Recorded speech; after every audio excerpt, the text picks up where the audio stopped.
Blood sprays across the deck as your helmsman falls, not from random fire but from a single precise shot by a pirate marksman. They've disabled your ship without damaging its cargo, without destroying what they want to steal. The approaching vessel flies British colours, a deliberate deception. Now it raises the black flag. Their cannons aren't aimed at your hull, but at your rigging, chain shot designed to cripple, not sink. This isn't chaotic violence. This is military precision that would impress modern special forces. Pirates didn't just terrorize the seas, they revolutionized naval warfare with tactics so brilliant they're still studied today. History class lied about everything you thought you knew is about to be completely rewritten. Subscribe to Dark History Class now, because we're diving into the military genius behind history's most notorious outlaws, and nothing in your history books prepared you for the brutal truth. For nearly a century, pirates dominated the Atlantic with tactics so revolutionary they transformed naval warfare forever. They didn't succeed through luck or superior numbers. They succeeded through tactical brilliance that would make modern military strategists envious. The golden age of piracy wasn't just about buried treasure and rum-soaked adventures. It was a tactical revolution born from desperation. When the War of Spanish Succession ended in 1714, thousands of experienced privateers, essentially legal pirates operating under government license, were suddenly unemployed. These weren't untrained thugs, they were skilled mariners who had spent years perfecting the art of capturing enemy vessels. Cast aside by the governments they'd served, they turned their military expertise against the colonial powers themselves, and what they created was nothing short of revolutionary. The tactical genius of history's outlaws is just one of the dark truths we uncover at Dark History Class. Subscribe now to journey deeper into the shadows where real history happens. Consider their first innovation, intelligence warfare. While naval powers relied on brute force, pirates created sophisticated information networks that spanned the Atlantic.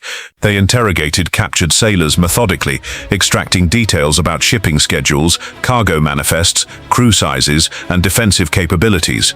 In port cities from Boston to Barbados, they cultivated informants in taverns and warehouses. In Charles Johnson's 1724 account, he describes how pirates would examine all prisoners with great cunning to build detailed intelligence about merchant shipping movements. This wasn't random raiding. This was systematic military intelligence gathering that would impress a modern CIA analyst. Before a Spanish galleon even left Havana, Bartholomew Roberts' Black Bart often knew exactly what treasure it carried, how many guns it mounted, and where it would be most vulnerable. When Francis Drake captured the Spanish galleon Nuestra Señora de la Concepción in 1579, it wasn't luck. It was because his intelligence network had told him precisely when and where the treasure ship would be. The prize, 26 tons of silver and 80 pounds of gold, equivalent to $26 million today. But intelligence alone wasn't enough. Pirates revolutionized naval combat itself. European navies fought to destroy enemy ships, engaging in broadside cannon duels that left vessels shattered and dozens dead.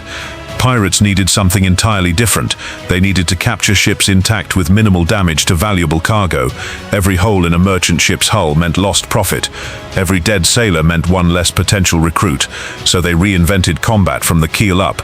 They modified their vessels for speed and maneuverability, adding extra sails and removing unnecessary weight. When Blackbeard captured the French slave ship La Concorde, he transformed it into Queen Anne's Revenge, mounting 40 cannons and creating one of the most formidable warships in American waters. Their armament was chosen specifically for their style of warfare. Rather than heavy cannons designed to sink ships, they preferred lighter guns that could fire chain shot, 2 cannonballs connected by iron chain, to tear through enemy rigging and disable a ship's ability to maneuver without damaging its hull or cargo. Their marksmen targeted officers and helmsmen specifically, creating command chaos while preserving the ship itself. This wasn't the chaotic violence of legend. It was surgical precision applied to maritime warfare. But perhaps their most brilliant tactical innovation was the blockade. In May 1718, Blackbeard orchestrated what military historians now recognize as a masterpiece of asymmetric warfare. He positioned his fleet at the entrance to Charleston Harbor, effectively shutting down one of Britain's most important colonial ports. For days, no ship could enter or leave. The colony's economy ground to a halt as perishable cargo rotted in holds and critical supplies couldn't reach shore. The psychological impact was devastating. An entire British colony held hostage by a single pirate commander. The colonial government, faced with economic collapse, capitulated to Blackbeard's demands, not for gold but for medicine, demonstrating his strategic understanding that maintaining his crew's health was essential for long-term operations. This wasn't mere piracy, this was economic warfare conducted with surgical precision. The deception tactics employed by pirates were equally revolutionary. They elevated the art of naval deception to unprecedented levels. Pirates would approach target vessels flying the flags of friendly nations, a practice known as false colors, maintaining the ruse until they were close enough that resistance was futile. According to accounts from the period, pirates became masters of disguise, altering their sails, camouflaging gun ports, and even dressing crew members as women to appear less threatening. Black Bart Roberts executed one of history's most audacious naval deceptions when he infiltrated a Portuguese treasure fleet off Brazil.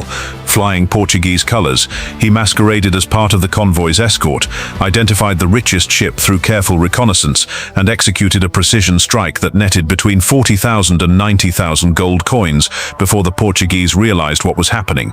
If you're fascinated by military deception that changed history, Dark History Class explores the shadowy tactics that textbooks never revealed.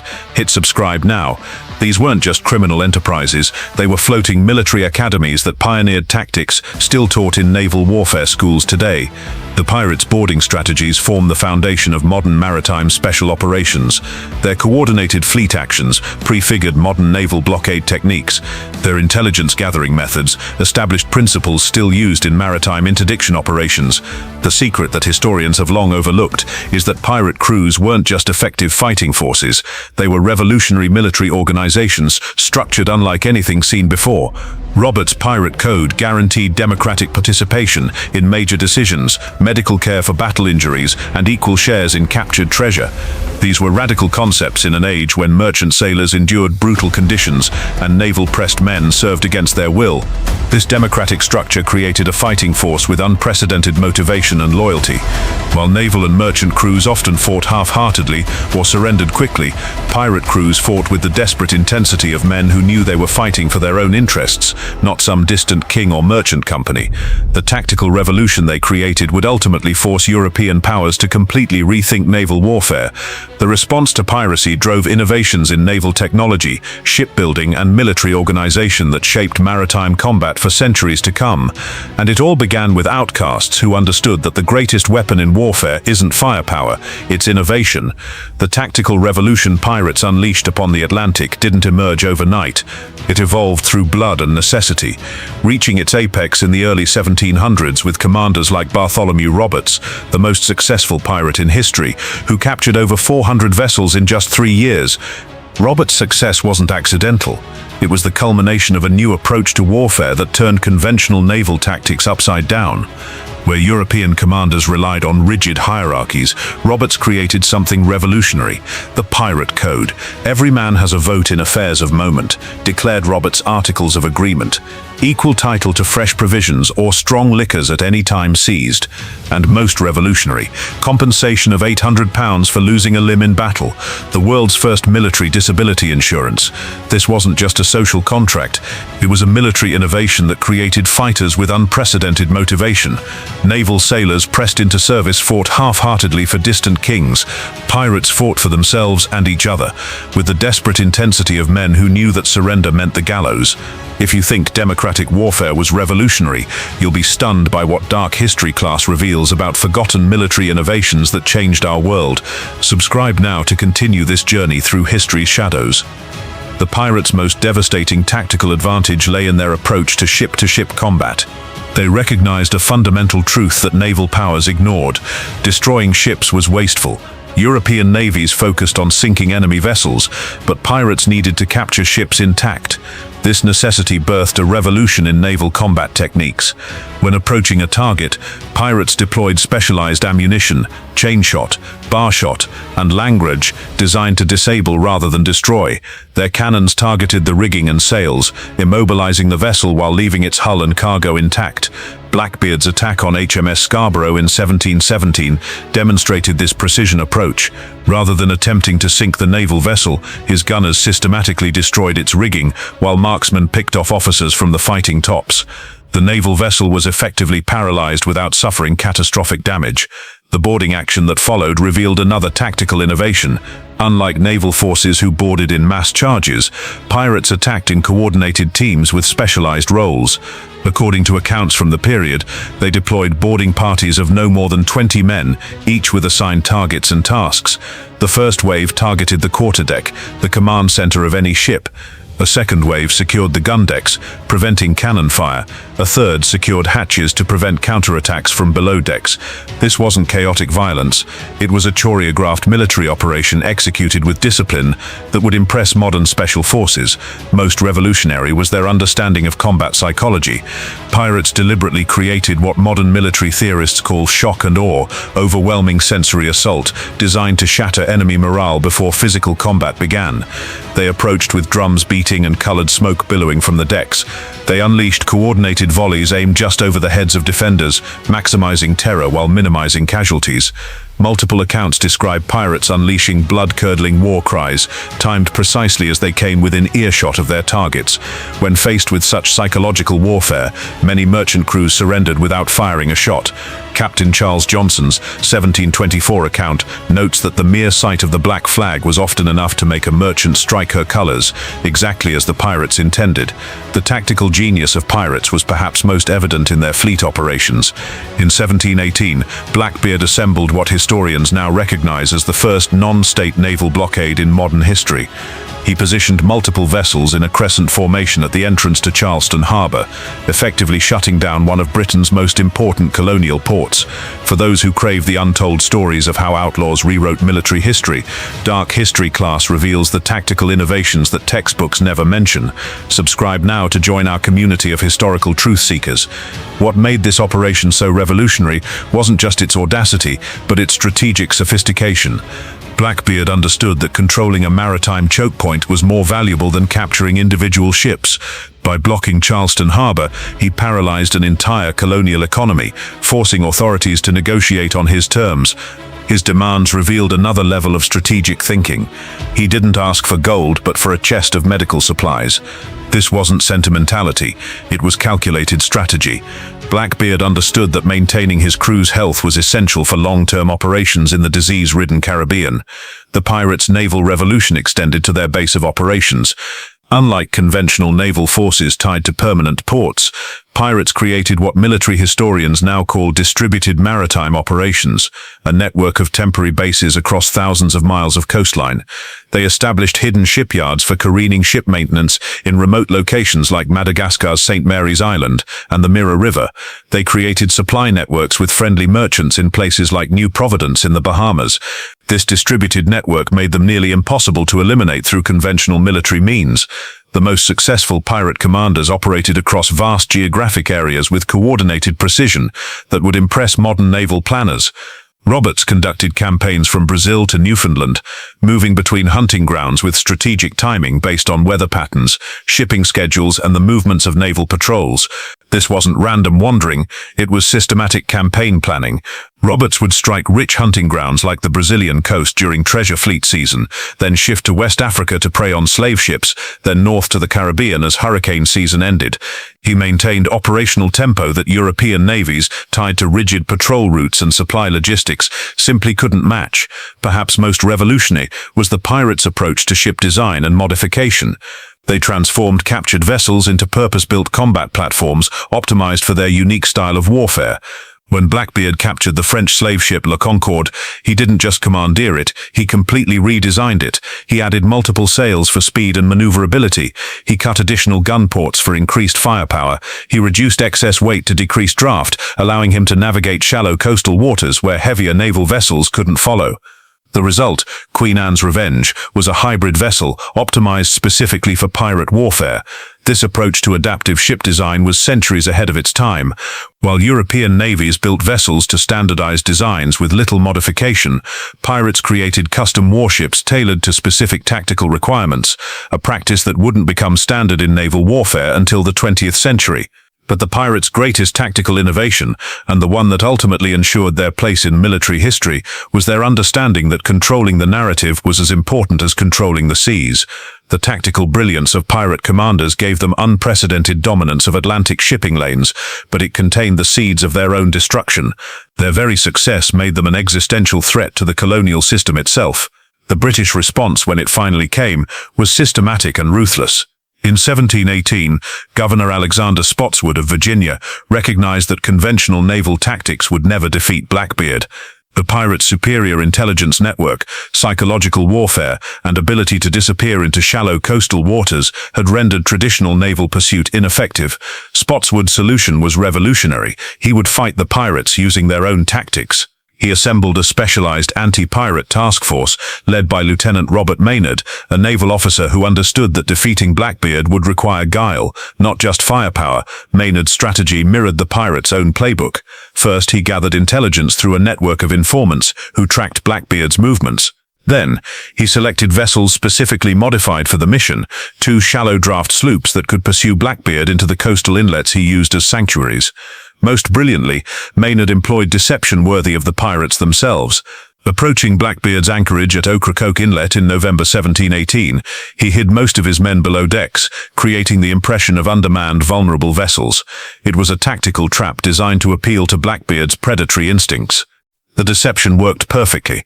Blackbeard, seeing what appeared to be easy prey, moved to attack. Only when the vessels were alongside each other did Maynard spring his trap. His hidden men surged onto the deck, catching the pirates in a devastating ambush. If you're fascinated by how hunters became the hunted in history's greatest tactical reversals, Dark History Class uncovers the shadowy strategies that changed the course of history. Subscribe now to continue the journey. The final confrontation between Blackbeard and Maynard stands as one of history's most brutal hand-to-hand combats. Contemporary accounts describe Blackbeard receiving 5 pistol wounds and 20 cuts with swords and cutlasses before finally falling. Maynard himself engaged the pirate in single combat, narrowly escaping death when one of his men slashed Blackbeard's throat from behind. The battle's aftermath delivered a psychological message as calculated as anything Blackbeard himself had orchestrated.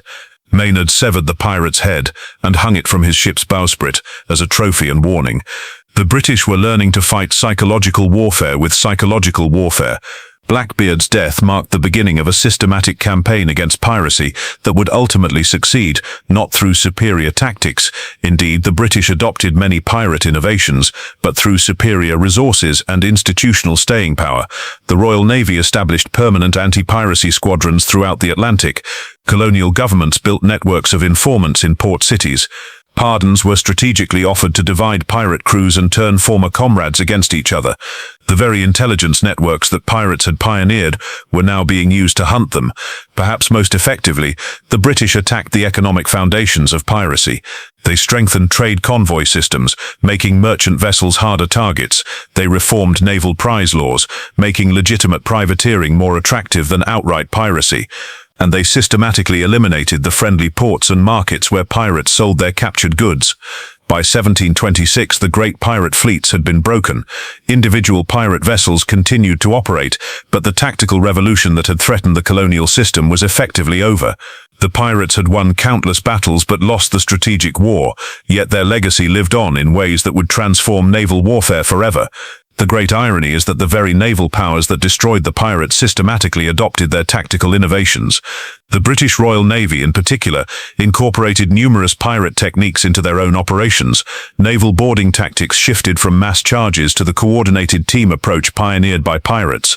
Ship design began to emphasize the speed and maneuverability that had given pirates their edge. Naval intelligence gathering became more systematic, incorporating the methods that pirates had used so effectively. For those who seek the hidden connections between outlaws and the military innovations we still use today, Dark History Class reveals the uncomfortable truths behind modern warfare. Subscribe now and join our community of historical truth seekers. Perhaps most significantly, the Royal Navy began to recognize the importance of what we now call asymmetric warfare, using unconventional tactics to overcome conventional disadvantages.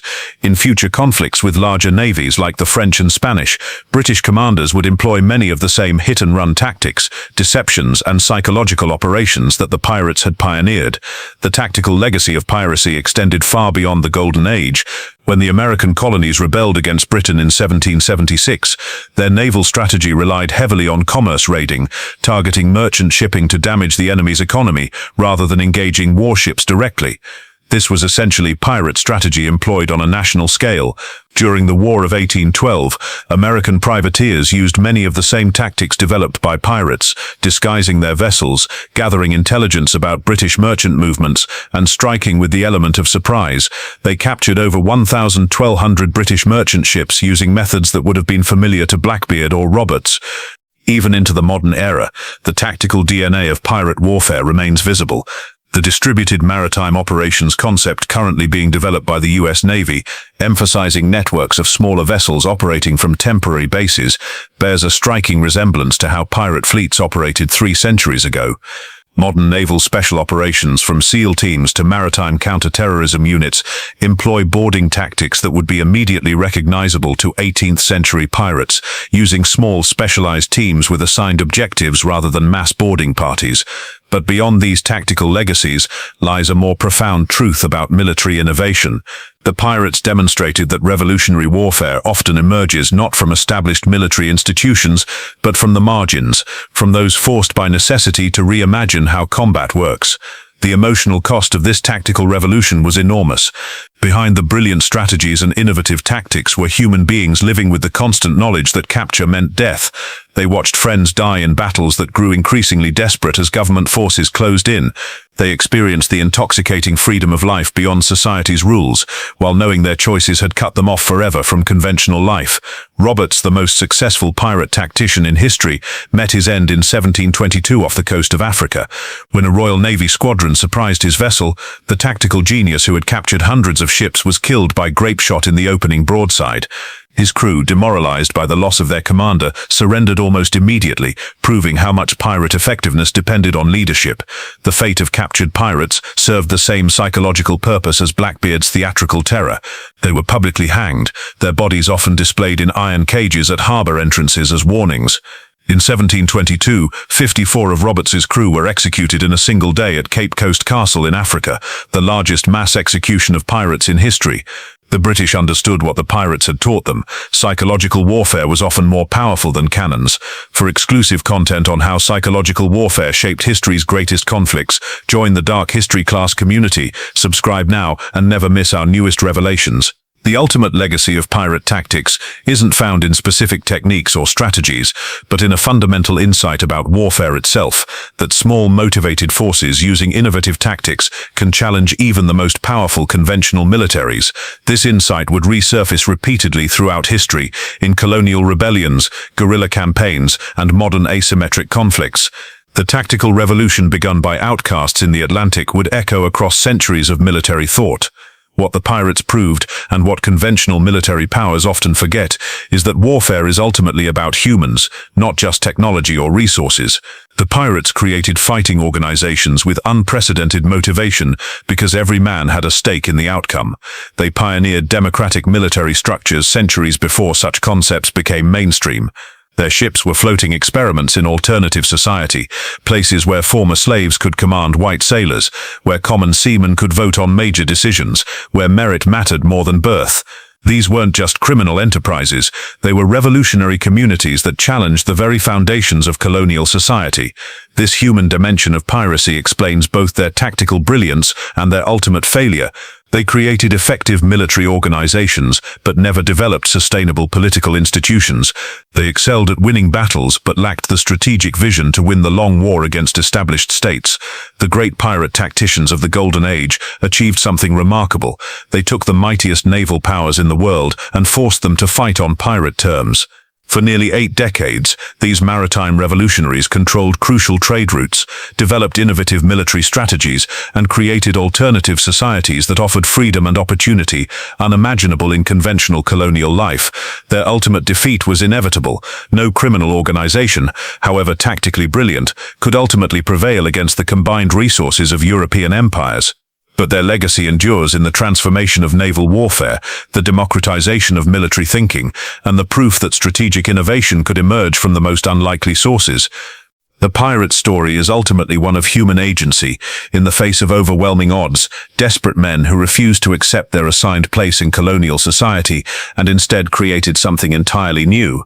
Their tactical genius, born from necessity and refined through constant warfare, changed the very nature of conflict at sea.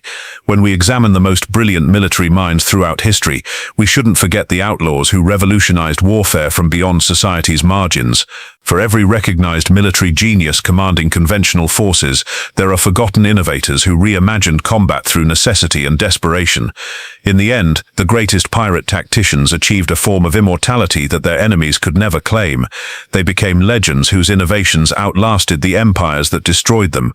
If this journey through the shadows of military history has captured your imagination, Dark History Class is your gateway to the untold stories that shaped our world. Subscribe now, join our community of historical truth seekers, and together we'll continue to uncover the dark realities behind the history you thought you knew.